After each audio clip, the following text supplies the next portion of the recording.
Sei tornato per vendicare tuo fratello, Jimmy? Beh, sappi che non te lo permetterò. Lui era un vespone malvagio e tu farai la sua stessa fine. Fermati, dove stai andando? Non penserai di sfuggirmi, vero? Vieni qua, fermati!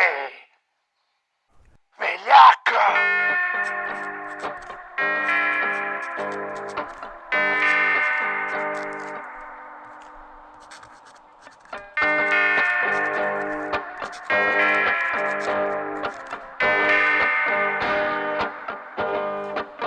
E questa è scrittura dei testi.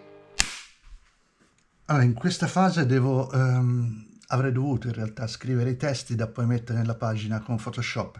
In realtà i testi li avevo già scritti quando avevo fatto la prima parte dell'inchiostrazione della tavola, quindi ce li ho già, però riguardandoli ora mi sembrano tutti fatti A, un po' a cazzo, e B, alcuni secondo me sono troppo grandi, e C, secondo me manca pure una battuta da queste parti. Secondo me qui c'è una...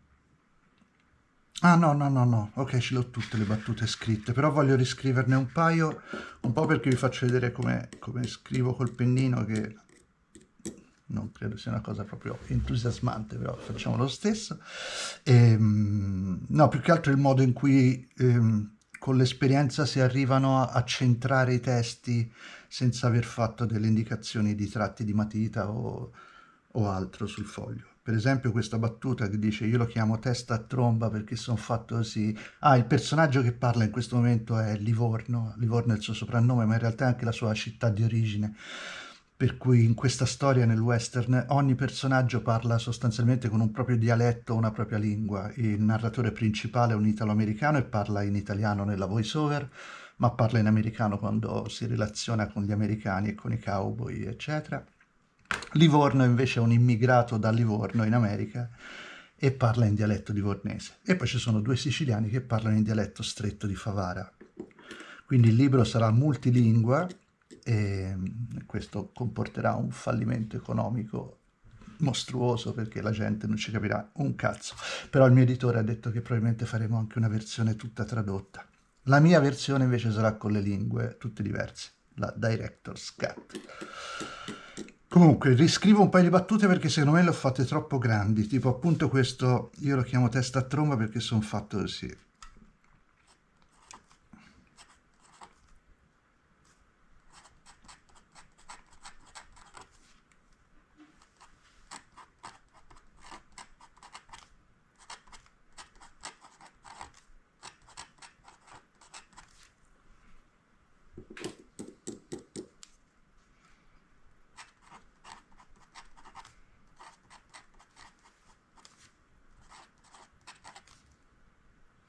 Ah, vabbè, questa la potevo spezzare diversamente, anche così non è male, però forse era meglio andare a capo dopo perché io sono un po' fissato su sta cosa, dei testi che devono avere sempre le spezzature giuste perché non voglio che ci siano mai intoppi nella lettura per il lettore. Non voglio che nessuno debba, dopo aver speso 20 euro per il libro, anche durare fatica a leggere. Vediamo con una spezzatura diversa se funziona meglio.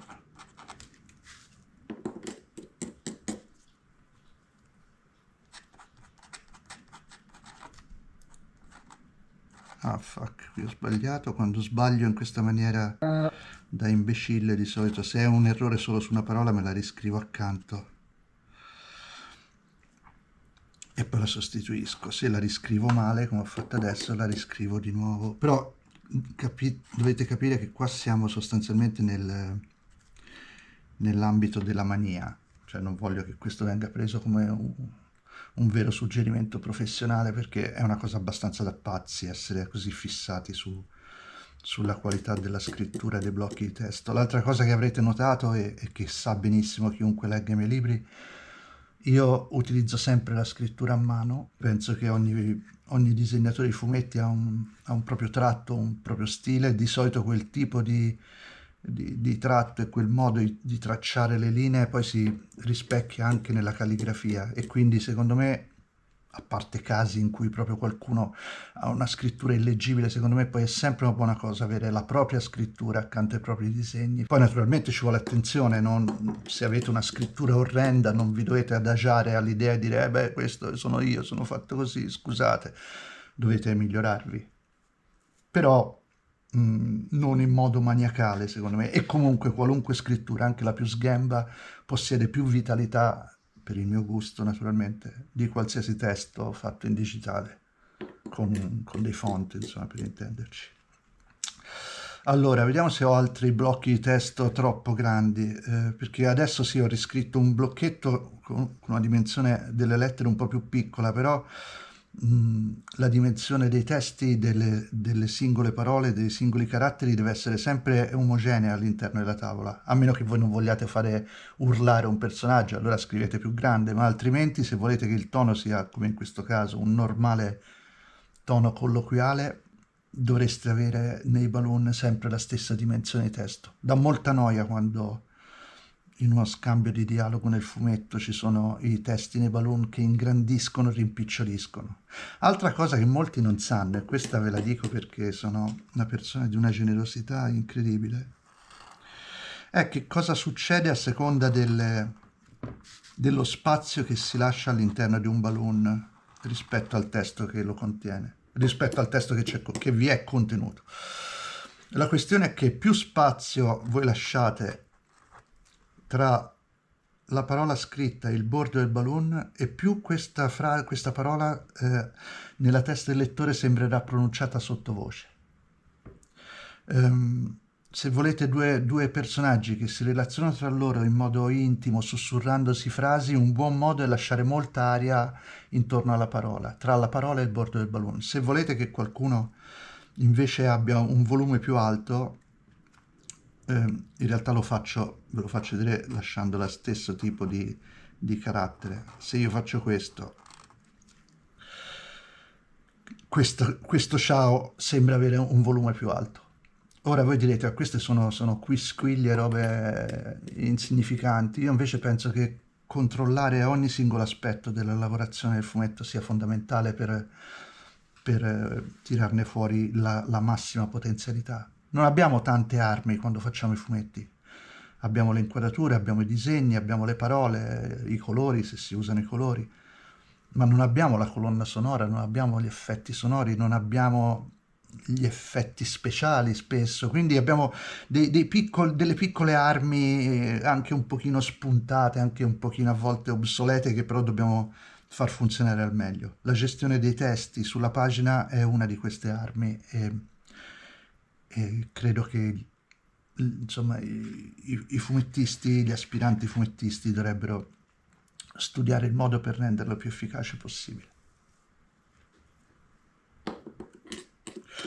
Allora voglio riscrivere anche questa battuta qui che dice io li prendo per il culo perché prendo per il culo tutti. Ah, questa è un'altra cosa che vedremo poi nella prossima puntata quando passerò dalla sceneggiatura all'impostazione della pagina alla matita, ovvero sia vedrete che io recito tutti i testi a voce alta perché non c'è nessun altro modo per sapere se quello che si è scritto funziona o meno del recitarlo a voce alta.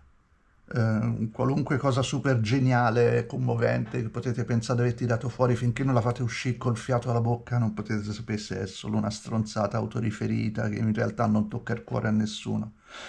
E comunque questa cosa non l'ho inventata io, lo scrittore Hemingway chiamava questo processo di lettura a voce alta il bullshit detector, cioè il rilevatore di stronzate. Comunque non diceva proprio così. Quindi voglio riscrivere questa battuta, poi dopo passiamo a scansionare la pagina e andiamo avanti. La battuta è io li prendo per il culo perché prendo per il culo tutti e la voglio riscrivere con questo font, cioè questa dimensione di caratteri un po' più contenuta.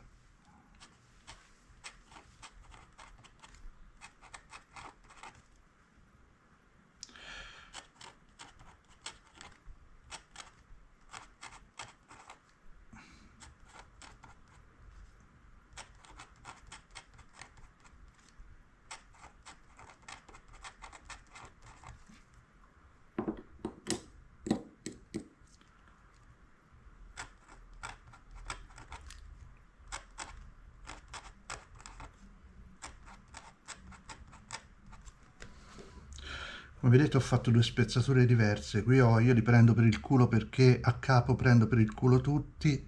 No, prendo per il a capo culo tutti. E invece questa è io li prendo per il culo perché prendo a capo per il culo a capo tutti.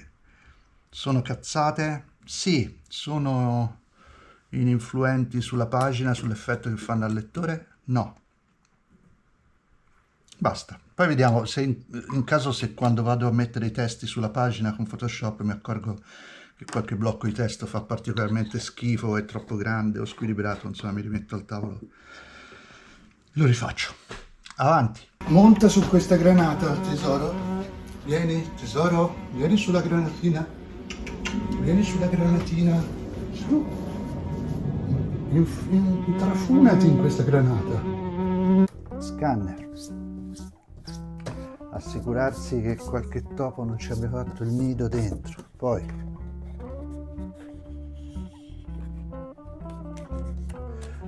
so che molti disegnatori cioè, spesso mi hanno chiesto informazioni sugli scanner a 3. Io non ho mai avuto uno scanner a 3 in tutta la vita, mi sento discriminato per questo. Quindi ho il mio Epson Perfection V750 Pro, non sono sponsorizzato, ce l'ho da penso 14 anni, una roba del genere. Poi da Photoshop inizio la scansione. La scansione io la faccio completamente flat, cioè non gli metto nessuna procedura di contrasto, di illuminazione, di rimozione di polvere, niente di niente. Prendo l'immagine completamente piatta, senza maschera di contrasto, nulla di nulla, perché quelle sono tutte cose che io poi voglio fare a mano dentro Photoshop. Quindi adesso aspettiamo questo tempo che non passa mai.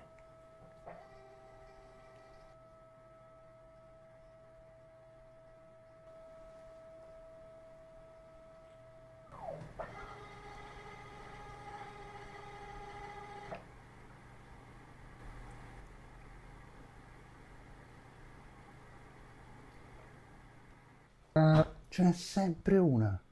Non so perché lo scanner non mi fa più vedere l'anteprima sul monitor, però la scansione è fatta. I problemi ci sono sempre, dobbiamo solo non farci abbattere come al solito.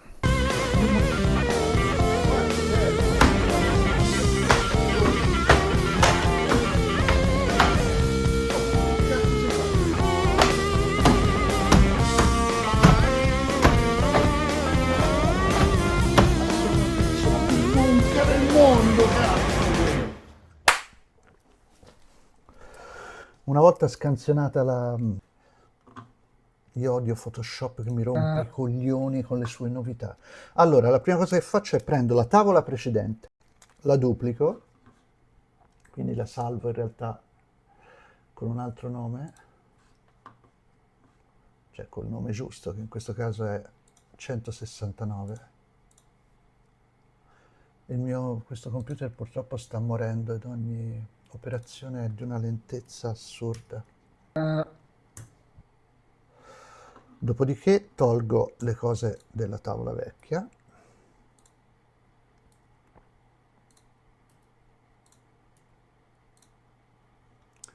Tolgo i bianchi della tavola, aggiunti alla tavola vecchia, tolgo tutti i testi.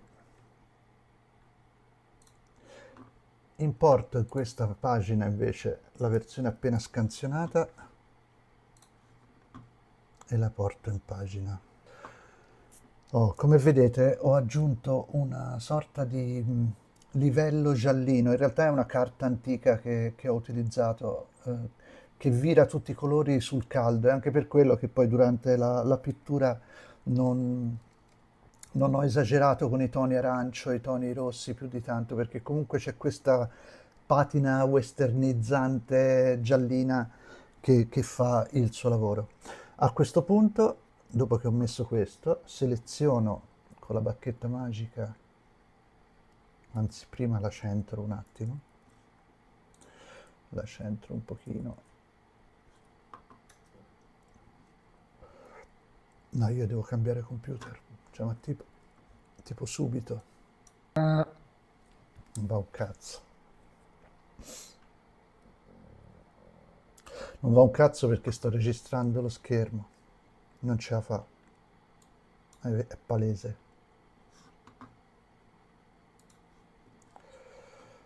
Non ce la fa. Ok, allora, a parte che t'ammazzo a testate ora.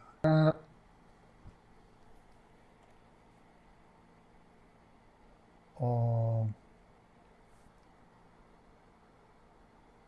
Ma si è ripreso, incredibile miracolo, vittoria totale della Apple sul mondo. Vaffanculo, cazzo, Photoshop che mi dice di fare il mio nuovo progetto su Kickstarter. Ma ti fai i cazzi tuoi, accidenti a te, sei un software di editing di immagini. Cazzarola, non mi devi dire come vivere. Porca puttana, quanto mi rompete i coglioni, maledetti rincoglioniti della Silicon Valley di sto cazzo. Cazzo, io ci lavoro con sta roba, non è un giochino, mi fai lavorare. Va bene, comunque, scusate questo momento di accaloramento. La prima cosa che faccio è selezionare tutte le parti della tavola che dovranno diventare bianche, quindi l'interno dei balloon, il bordo esterno,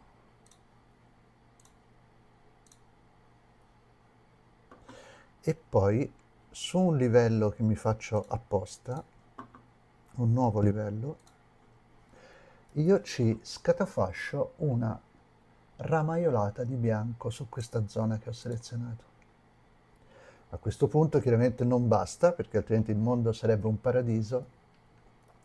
Io deseleziono, prendo un pennello con il bianco e sullo stesso livello dove ho scatafasciolato la ramaiolata di bianco inizio a fare questo lavoro che è la cosa penso più noiosa del mondo.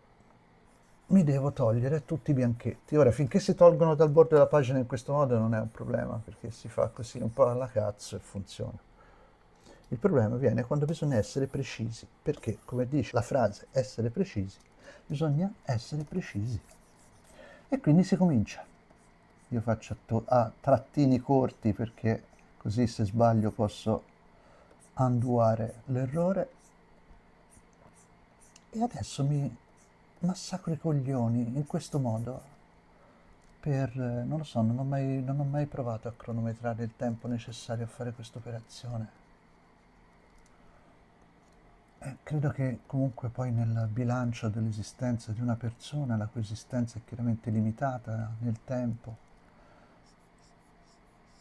questo conteggio sarà comunque angosciante perché se penso che in punto di morte, cioè se io in punto di morte, sapete che dicono che si rivede ogni istante della propria vita, mi dovrò ritrovare un'altra volta a ripulire tutte le tavole in questa maniera, mi viene da ammazzarmi, però se mi ammazzo mi ritrovo a rivedere me stesso che ripulisce le tavole. No, ok, non c'è via di scampo.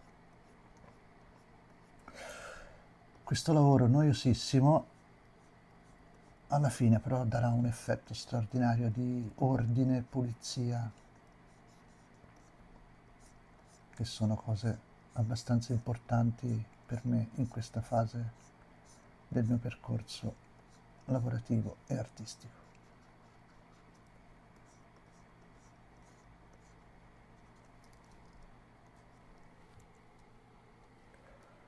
Adesso però, per la vostra fortuna, accadrà una di quelle cose straordinarie che accadono solo nella rappresentazione cinematografica. A un certo punto ci sarà una dissolvenza al nero, come se io mi addormentassi, come se tutti ci addormentassimo, e al risveglio, quando questa dissolvenza se ne andrà, la tavola sarà magicamente finita e sarà passato soltanto qualche secondo.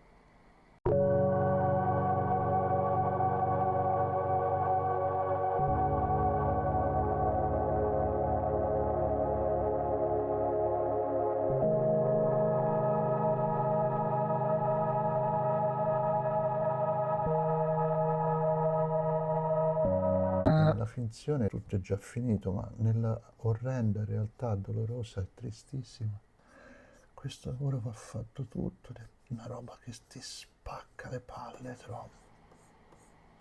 La cosa buffa quando faccio questo tipo di lavori ultra ripetitivi in questa maniera è che dopo un po' il cervello mi si scolla dalla scatola cranica e comincio ad andare per conto proprio. Un sacco di idee per le storie mi sono venute così in questa specie di stato di trance, di imbecillita dal lavoro ripetitivo.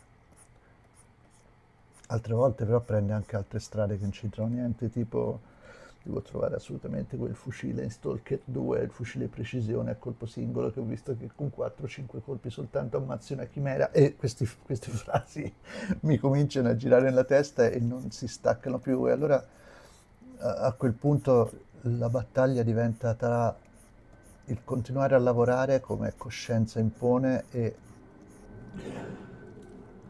lo staccare tutto e andare a giocare a Stalker.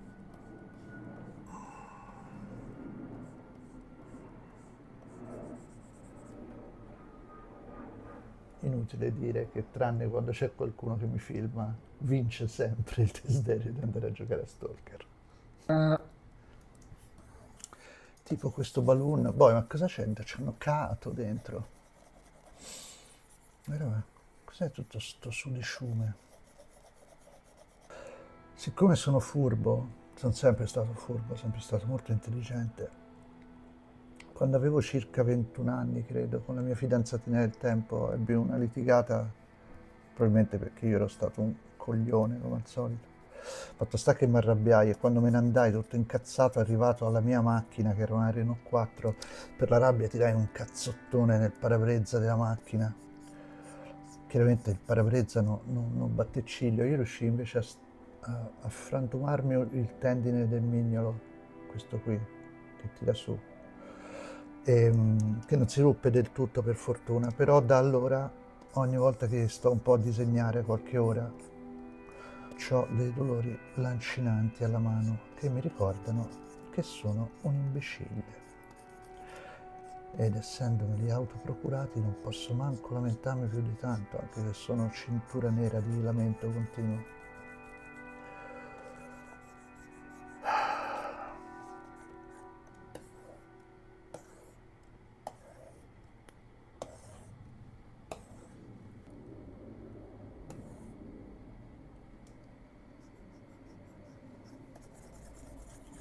Che monti sporchi avevo lasciato, guarda qua.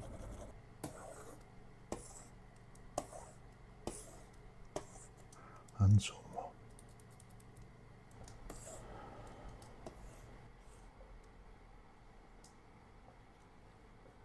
Pulizia finita. Maremma maiala.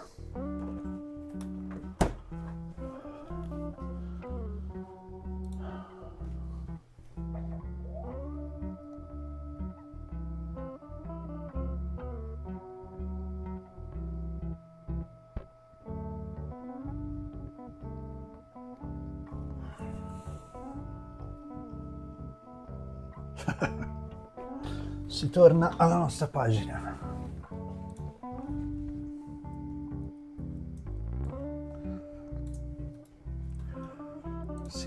Si iniziano a prendere i testi, prima li devo addrizzare.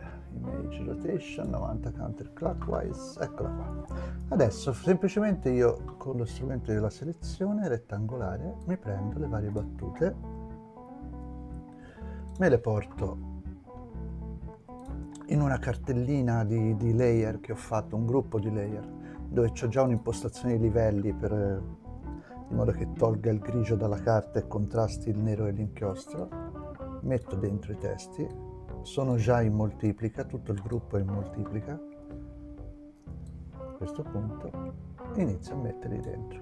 La centratura del testo nel balloon è una cosa veramente importantissima, solo che io non riesco nemmeno a spiegare com'è che la faccio, nel senso che è più una roba di sentimento, no? Cioè muovo questa roba e mi accorgo a un certo punto che è giusta. Non è nemmeno una questione di millimetri o centimetri, perché a seconda della forma del balloon, a seconda di com'è la centratura del testo, non c'è una regola fissa, secondo me, per posizionarli bene. È una cosa veramente a feeling. Comunque, mettiamo la seconda battuta e si va avanti così per tutta la pagina. Man mano che metto i testi nei balloon, il mio cervello inizia a ripetere le battute. nel senso che cominciano i personaggi a ridirmi le cose che dicono nella pagina e io di solito in quella fase mi accorgo se la battuta che gli ho scritto è sufficiente, se devo mettere qualcos'altro o meno. Vedi, come la cittadina marinara? Beh sì, anche se loro mi chiamano l'uomo che aspetta l'altra metà di se stesso. Questo è il nome che gli indiani hanno dato a Livorno dopo che lo hanno incontrato. E Livorno aggiunge che sono a sega sa vuol dire. E qui la battuta la faccio dire fuori campo perché voglio far vedere il personaggio principale, il protagonista che prende appunti perché lui sta scrivendo, cioè vorrebbe un giorno scrivere un grande romanzo su questa avventura che sta vivendo e quindi in vari momenti mentre accadono le cose tira fuori il suo quadernino e si mette a prendere gli appunti così. In questo momento qua a Livorno sta parlando con il protagonista e con uno dei due fratelli coprotagonisti della storia e Carmine, uno di questi, non è in condizione di capire nulla di quello che gli accade intorno perché ha una febbre altissima. E mi sono divertito a inserire dei momenti in cui stacco sul personaggio malato e lo faccio balbettare, lui fa dei versi in sostanza. Però sono quelle piccole cose che in teoria nel dialogo non servono a niente perché non aggiungono nulla alla storia, però fanno sì che i personaggi poi possano sembrare vivi. E secondo me questo è insomma, il consiglio che mi viene a dare a chi vuole raccontare storie. Penso che cercare di rendere i personaggi più vivi possibile sia la cosa più importante anche per come la vedo io della trama o del plot o dei colpi di scena fulminanti. E però per far sembrare un personaggio vivo bisogna attingere alle cose che ci rendono in vita, quindi alle acciaccature, alle pause, perché se li facciamo troppo precisi, troppo dedicati alla trama, c'è il rischio che poi non sembrino reali. Non è facile da fare e non sempre riesce, ci mancherebbe. Ok, una volta finito il lavoro con i testi, la cosa che faccio è prendere un pennello piuttosto grande, molto morbido, fare un nuovo livello in Photoshop, un livello in overlay. Io ho Photoshop in inglese, quindi mi viene a usare le parole in inglese, scusatemi. Overlay non mi ricordo come viene chiamato nella versione italiana. Sovrapponi, ok. Comunque, io continuo in inglese.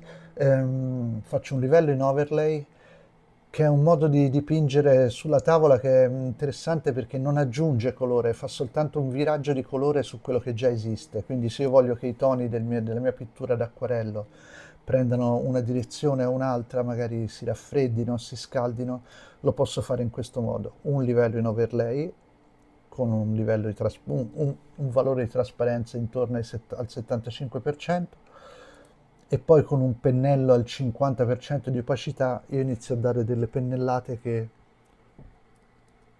aggiungono, cioè che virano il colore della scena. Di solito lo faccio per evidenziare delle luci o delle atmosfere. È una cosa che va fatta con parsimonia, perché è pericolosa e si rischia di esagerare e che poi l'immagine sembri fasulla. Però se usata bene è molto utile, insomma, e tra l'altro fa tantissima atmosfera con poco lavoro alla fine. Fatto questo, l'unica cosa che devo controllare è se le due tavole sono giuste, cioè se l'ultima tavola fatta è coerente con la penultima. Quindi me le metto accanto dentro Bridge e le controllo.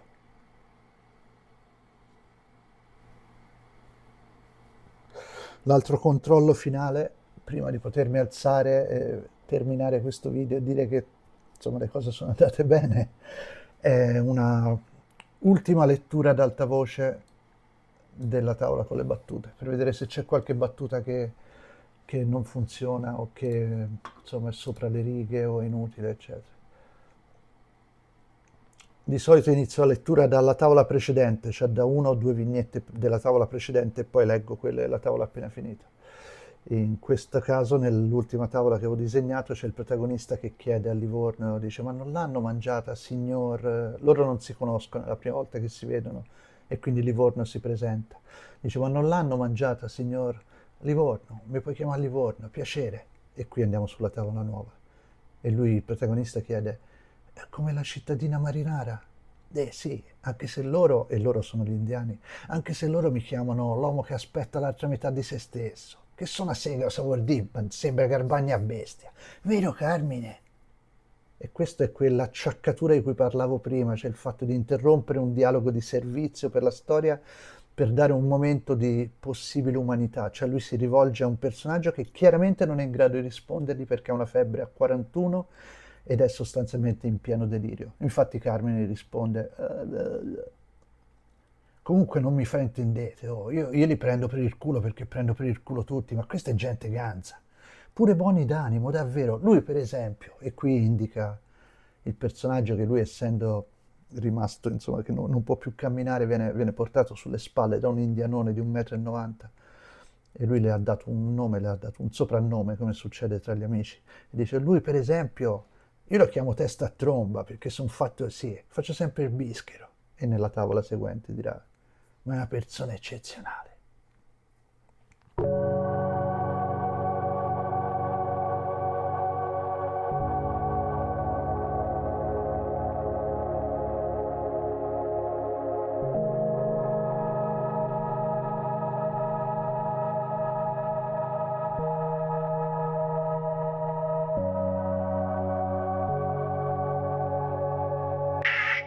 Nella prossima puntata, dalla sceneggiatura alla regia della pagina, le inquadrature e il ritmo, la gestione dei dialoghi, le matite e l'incastrazione di pagina 170.